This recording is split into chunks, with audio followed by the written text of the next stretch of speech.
Bro. This game on Among Us is like so annoying.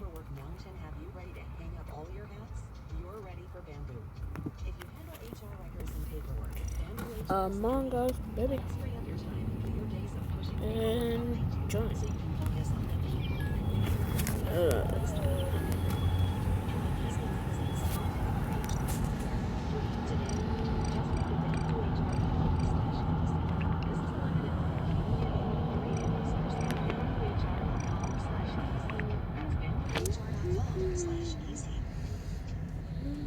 The clock is ticking. Every day you put off buying life insurance can cost you big time. The older you get, the more you'll have to pay. And a sudden accident or unexpected illness could cause your rates to skyrocket or even make you uninsurable. Beat the clock. Call Select Quote now. I can't check notifications. Have a choice of your best rates from up to 10 life insurance companies. Richard, 40 years old, takes meds to control his cholesterol. Still, Select Quote got a 10-year, $500,000. Only me doing tasks. Wow. No one's helping me on tasks.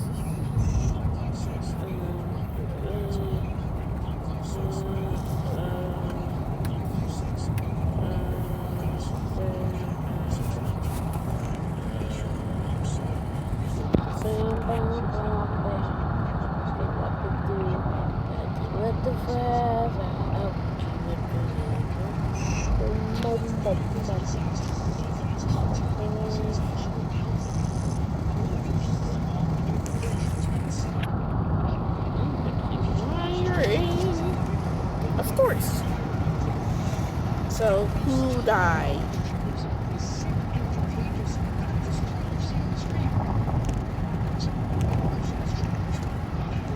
This time, organizers will be keeping Kamala Harris and Mike Pence 12 feet apart tomorrow night in Salt Lake City. There will be plexiglass around Kamala Harris, though not around Mike Pence, per his request. Joining me now to talk about what we can expect tomorrow night, Congresswoman Barbara Lee, Democrat of California, and Atlantic staff writer McKay Coppins, who profiled Mike Pence 2 years ago. Good to have you both on the program. Congresswoman, I know you've been close to Kamala Harris for years, a mentor of hers. Tomorrow night is a huge moment for her, the first black woman ever to appear in this role in the country's history. What do you expect her goal is tomorrow night? I think Senator Harris is going to directly talk to the American people. She's going to talk about how the Biden-Harris team will, first of all, take on this pandemic day one. Secondly, how It's she's black. going to It's black. It's black. forward with It's black. our president, It's black. Joe It's either Biden, black to or bring our economy back in a much better shape than what it was before. And thirdly, I think she's going to really move forward tomorrow night in the debate to help unify the country and not allow Vice President Pence to try to divide Democrats and to make a mockery out of the debate. She's a strong leader, she has integrity, and she's very smart. You know, Mike Pence is in an interesting position, McKay. He's a real, he's a normie Republican. He's like a genuine, believing Christian, white Christian evangelical, like the cut from the cloth that is what weaves together this coalition. In some ways, he's got to go out and defend the indefensible. Always as his job, but tomorrow night more than ever. I mean, he's the head of the coronavirus task force. Yeah. They have an outbreak in their workplace. This is the key point, right? Mike Pence's job has always been to kind of be the more palatable face of Trumpism, right? He's like the kinder, gentler Christian Republican who has this kind of folksy, performative modesty thing going for him. And I remember talking to a Trump advisor a couple of years ago who said that, when he goes out there and he speaks on Trump's behalf, people often think who might not be as into the whole Trump shtick. They think, oh, maybe he's not such a bad guy. He's got Mike Pence going for him. But the difference now is that he is the face, in a lot of ways, of the administration's biggest failure, the coronavirus response. He was the head of the coronavirus task force, and by all accounts, according to basically all polls that we see, this is a terrible issue for Trump. And even he's going to be held accountable for his record tomorrow at the debate. And so I'm not sure, in 2016, he did a pretty effective job at kind of deflecting attacks and trying to kind of wriggle his way out of being kind of asked about Trump's various inflammatory statements. I think it's going to be a little harder this time because this is his record as much as it is Trump. It's a great point. And I also wonder, Congresswoman Lee, the last debate was it was unwatchable because the president acted like an antisocial maniac and basically interrupted people all the time. This time it would be nice to have a little bit of a substantive exchange on things like abortion, the Supreme Court, health care. I mean, one thing I would love to see, and I wonder what you think of this, Congressman, is just Senator Harris laying out the Biden-Harris healthcare plan, right? In sort of simple terms so people kind of know what they're actually voting for. I'm just confused how he said I was sus. Like, how was I sus? She's very clear about the Biden-Harris plan, and she's very clear on what they're going to do on day one. Here we have, again, the COVID crisis, which has killed 210,000 people. 30 million people are unemployed. 7 million have contracted the virus. And so the Biden-Harris plan is very clear. It's very succinct. She's going to give a roadmap on what exactly it might kick me out. To crush this pandemic, as Speaker Pelosi says, but also to move forward to create good paying jobs and to bring the country together, because now we have got to be unified as we face this pandemic together. To me, Harris's mission here is just to do what Trump's interrupting wouldn't let happen the last time, which is just to lay out the plan. She doesn't really just score any points on Mike Pence or dunk on Mike Pence or, show, there's an outbreak in the White House. The president is hospitalized with the virus that they can't adequately fight. She just has to say what they're going to do. And for Pence, McKay, I'm really curious about what he does on choice, Roe, and Amy Coney Barrett, because we have seen both Donald Trump and Joni Ernst, who's come from the same cloth as Mike Pence, get very squirrely about Roe because the polling is 20 points on the other side of them. But of all people, I wonder if Mike Pence says yes, we are finally putting someone on that Supreme Court who's going to overturn Roe, or he gets squirrely as well.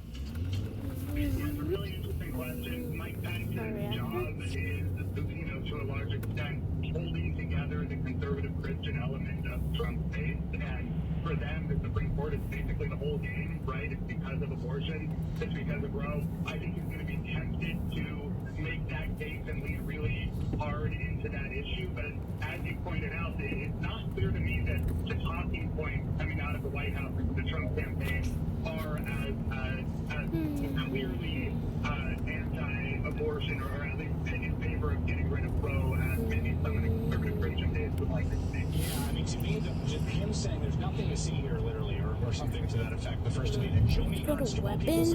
Okay. Where's weapons? Okay, they're looking at the same polling. We are Congressman Barbara Lee of Oakland and McKay Coppins. Thank you both. Appreciate it. Thank you. Okay. That is all in on this Tuesday night. The Rachel Maddow Show starts right now. Good evening, Rachel. Good evening, Chris. Thank you, my friend. And thanks for joining us this hour. Congresswoman Alexandria Ocasio-Cortez will be joining us live here tonight. She lives rent-free, full-time inside the mind of the conservative media and the Trump White House, both of which are absolutely irretrievably obsessed with her. But the district that she represents in Congress has been one of the hardest hit congressional districts in the entire country when it comes to COVID-19.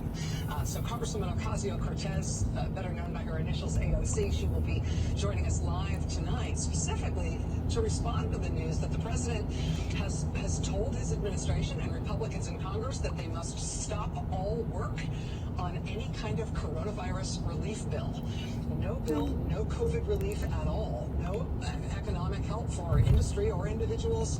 Nothing until after the election, according to the president. He said today that he wants the Congress to work only on confirming Amy Coney Barrett is nominated to the Supreme Court. He wants them to ignore everything else, and specifically to ignore any kind of COVID relief efforts, no matter how far talks had come, to get us reportedly close to an apparent deal. The stock market tonight fell off a cliff when the president made his statement precluding any possible COVID help. Even some Republicans in Congress are expressing shock and disagreement with the president's statement. There's polling just out as of last night which shows that the American people, by almost a 3-to-1 margin, prefer for Congress to work on a new COVID relief measure before the election rather than on trying to install that new judge on the Supreme Court. Almost 3-to-1. Look at that. But nevertheless, that's apparently the opposite of what they're going to do. So Representative Alexandria Ocasio-Cortez will be here live in just a moment to talk about that. I will tell you honestly, though, that we're sort of on the lookout for maybe a potential reversal from the White House on this tonight. And maybe the laws of political logic don't apply here, but if they do, this is something that should probably be reversed. I mean, even if you ignore the stark and brutal impact of a policy decision like this, right? The Fed chair, Jerome Powell, today warned in a speech just today that things are going to get very bad economically in this country for no good reason, unless a new COVID relief bill gets passed and soon. Right? The policy implications here are stark and very bad, and very easy to see coming. But even if you ignore how much damage this is going to do to the country, it's also just terrible, terrible politics right now. 1 month before an election, to tell people you're getting no help. The government could help, but we choose not to. Right? So I suppose it is possible that this was some sort of presidential blurt, and he will try to take it back, or at least on the lookout for signs of that. This announcement by the president was out of the blue enough that House Speaker Nancy Pelosi literally speculated on a conference call with her Democratic colleagues tonight that perhaps there's something about the president's COVID medications. I knew it was pink. Steroid that he's been taking. I knew it was pink. Affected his ability to clearly Pink, think pink, this pink, through. pink, pink, pink. But that's that story tonight about the president precluding any help, any COVID relief efforts before the election. That story tonight broke as sort of a shock a few hours ago. We are keeping an eye out for the prospect that it will still develop as a story further over the course of the night. It's pink. Meanwhile, with the latest news that yet another White House senior official, this time Stephen Miller, has tested positive for COVID-19. A cluster of infections around the president and the people close to him is becoming almost hard to keep up with. It's becoming hard to track minute by minute. There are literally more and more people in the White House testing positive every day. It is hard to keep track of, but here's what I we've knew got it as was of right pink now. at first.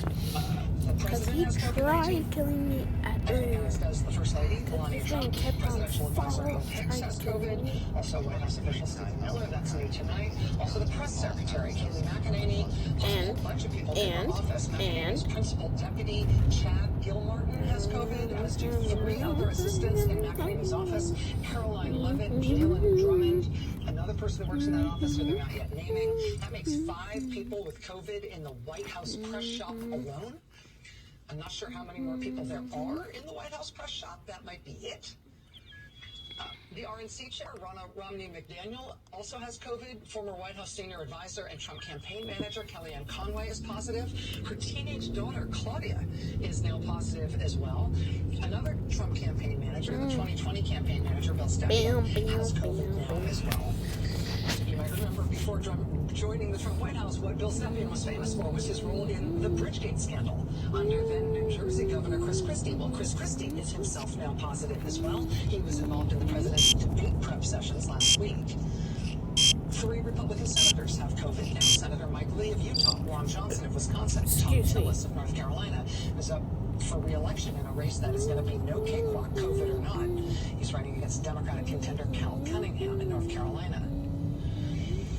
Another White House staffer, a young man who worked as the president's body man, named Nick Luna, Already? has also tested positive for COVID, as has a military valet who is not being named, but who reportedly was in direct contact with the president. Bloomberg News has named another specific military valet, a female military valet, who that news organization says is also positive, but NBC News has not confirmed that reporting from Bloomberg News. Other people who have attended White House events in recent days or participated in travel with the president in recent days have also tested positive, including the president of the University of Notre Dame, John Jenkins, also the pastor of the Harvest Church in Southern California, who attended a White House event this past week, but also attended a big, mostly mask-free, no social distancing prayer march with Vice President Pence on Saturday. Also, New York Times White House reporter Michael Shear, he has now tested positive. He has told Axios today that his wife has now tested positive as well. The White House Correspondents Association also says there are 2 other White House journalists who have tested positive besides Mike Shear from the Times. Washington, D.C. has just recorded the largest spike in new cases that the district has seen since early June. And it's not known exactly if the infections at the White House and in the president's immediate circle are responsible for that overall spike in D.C., but the sheer numbers that we know of would seem to indicate that that's a real possibility. I want to do an imposter match where I'm imposter. Know exactly what consequences or subsequent behaviors we would expect to derive from a circumstance in the White House that is this nutty and this bad. I don't know what would be the right or expected or normal response to something this insane, but I certainly didn't expect that the response would be this.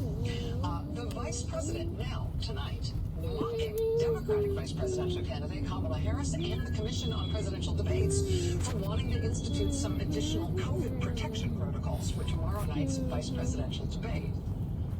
I mean, for reference, here's how the CDC defines a close contact of someone with COVID. This hat, the hats that I really like is the one that I'm wearing. This one, and CDC defines a close contact as any individual who was within 6 feet of an infected person for at least 15 minutes, starting from 2 days before the onset of illness in the known infected person.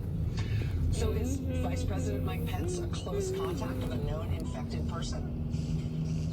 The president's doctor says President Trump's symptoms started on Thursday. 2 days before that, on Tuesday, Vice President Pence bragged to a campaign audience that he had just come from spending time in the Oval Office one-on-one with President Trump. Well, if he wasn't lying, that would mean that the vice president was in close contact indoors in a sustained way with the president 2 days before the president started showing symptoms. That would make the vice president a close contact of an infectious COVID patient. And he should therefore be in quarantine for 14 days.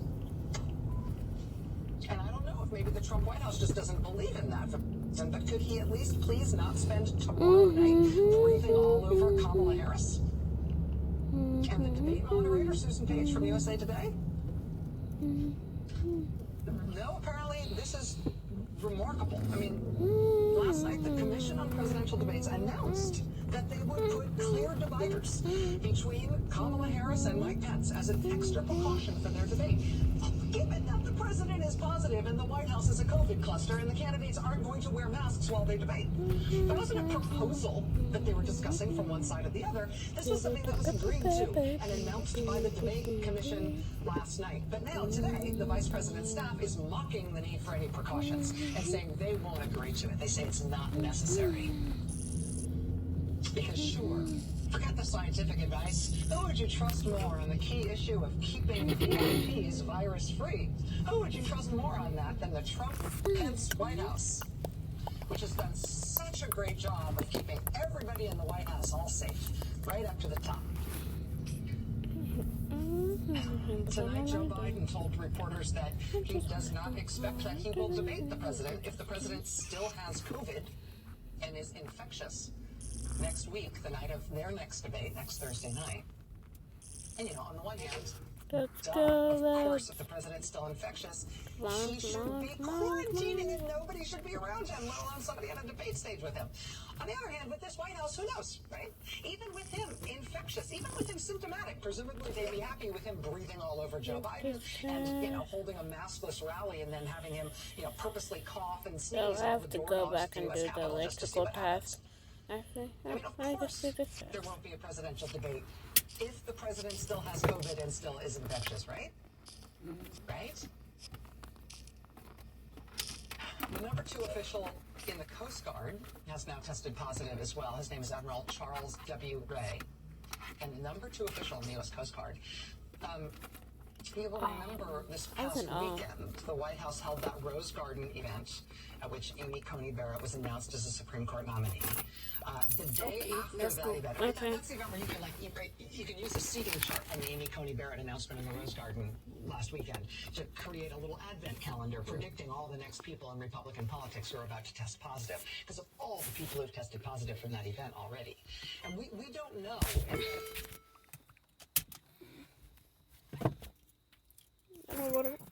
are you doing?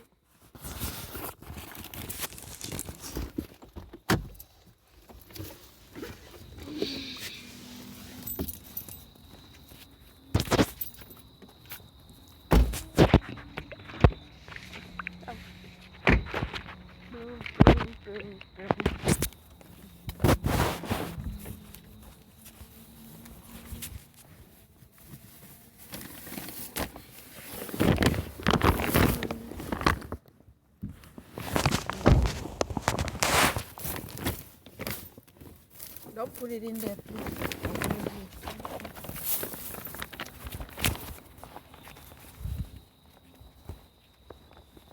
Here.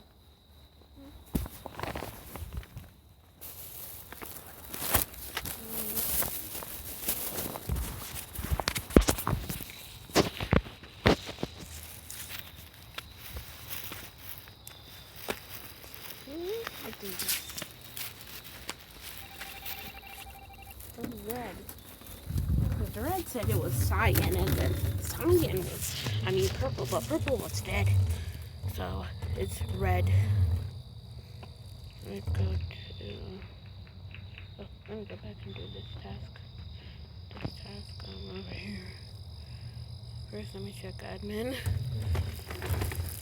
Okay, everybody's in one place. I'm in admin too. One disappeared in storage. Come on, so much is right here.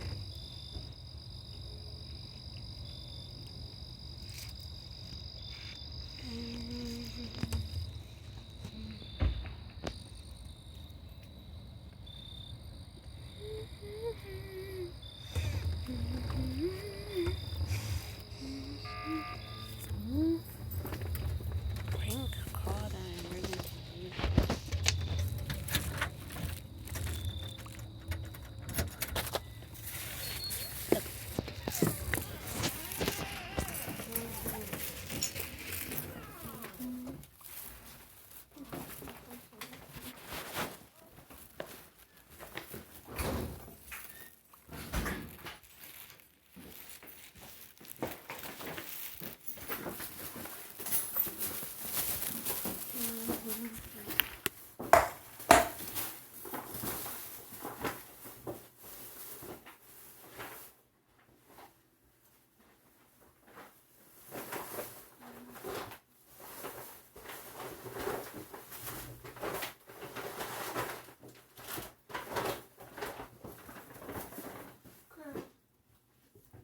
Time to have dinner.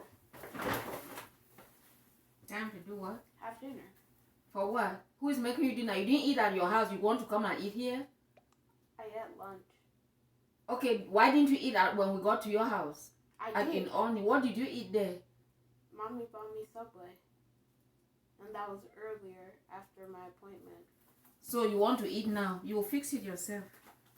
Okay. Oh, Nana, what's that? Oh, that's just another thing. There's no food in there to eat. There's no pasta or anything like that. I know. Okay, so what are you going to eat then?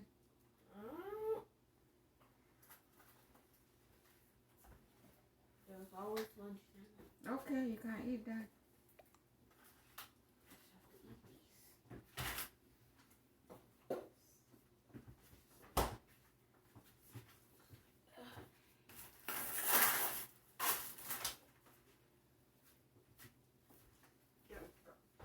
Did you wash your hands? I'm just throwing away this. Huh?